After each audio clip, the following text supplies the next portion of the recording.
Jack Hall, Dennis Quaid, is a paleoclimatologist who is on an expedition in Antarctica with two colleagues, Frank, J.O. Sanders, and Jason Mihawk, drilling for ice core samples on the Larsen ice shelf for the NOAA. The ice shelf suddenly breaks off from the rest of the continent, and Jack almost falls to his death.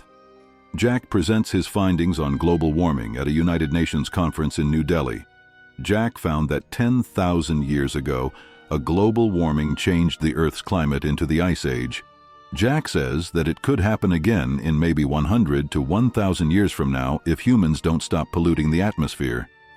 Most of the diplomats, including the Vice President of the United States, Kenneth Welsh, are unconvinced by Jack's theory. At the conference, Jack meets Professor Terry Rapson, Ian Holm, of the Headland Climate Research Centre in Scotland, who is keeping track of the world's ocean currents. Terry tells Jack that the melting of the polar ice caps has poured fresh water into the oceans. Two buoys in the North Atlantic simultaneously show a massive drop in the ocean temperature, and Rapson concludes that melting of the polar ice has begun disrupting the North Atlantic current. Tokyo is hit by softball-size hail. It begins to snow in New Delhi, and Los Angeles is destroyed by a group of huge F5 tornadoes.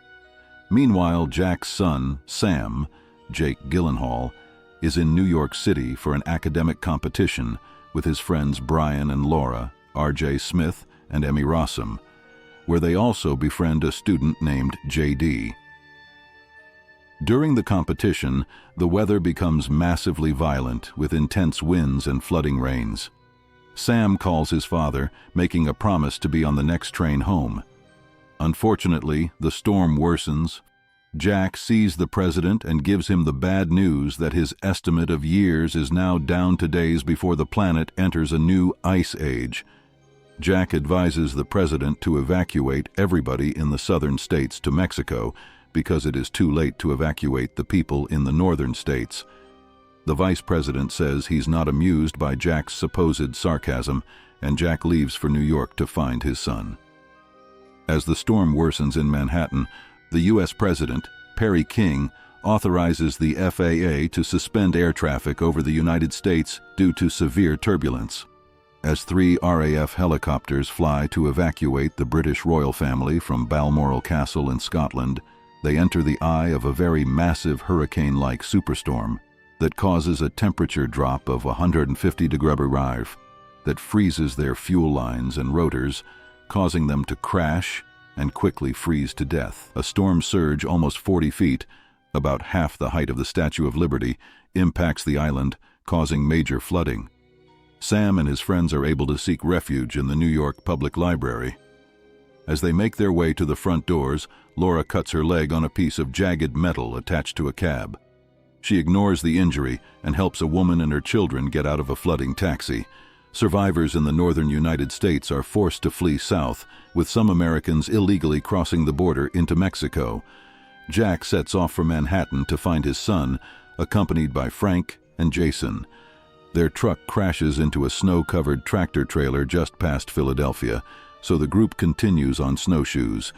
During the journey, Frank falls through the glass roof of a snowbound shopping mall. As Jason and Jack try to pull Frank up, the glass under them continues to crack. Frank sacrifices himself by cutting the rope, and he falls to his death. The U.S. President's helicopter is caught in the superstorm, killing everyone on board, leaving the U.S. Vice President in charge. With much of the population of the southern half of the United States at the border with Mexico, the VP agrees to forgive a large amount of debt owed by the Mexican government to allow people to cross the border to safety. Inside the library, Sam advises everyone of his father's instruction to stay indoors. Few listen, and the small group that remains burns books to keep warm and breaks into the library's vending machine for food.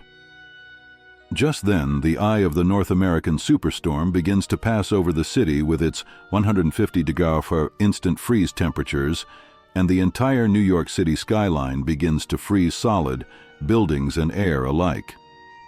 The three return to the library with medicine, food, and supplies, making it to safety. During the deep freeze, Jack and Jason take shelter in an abandoned Wendy's restaurant. Jason had succumbed to the extreme cold and wind and collapsed. In desperation, Jack dropped him into the restaurant's kitchen through. In Mexico, the new president orders search and rescue teams to look for other survivors, having been given hope by the survival of Sam's group.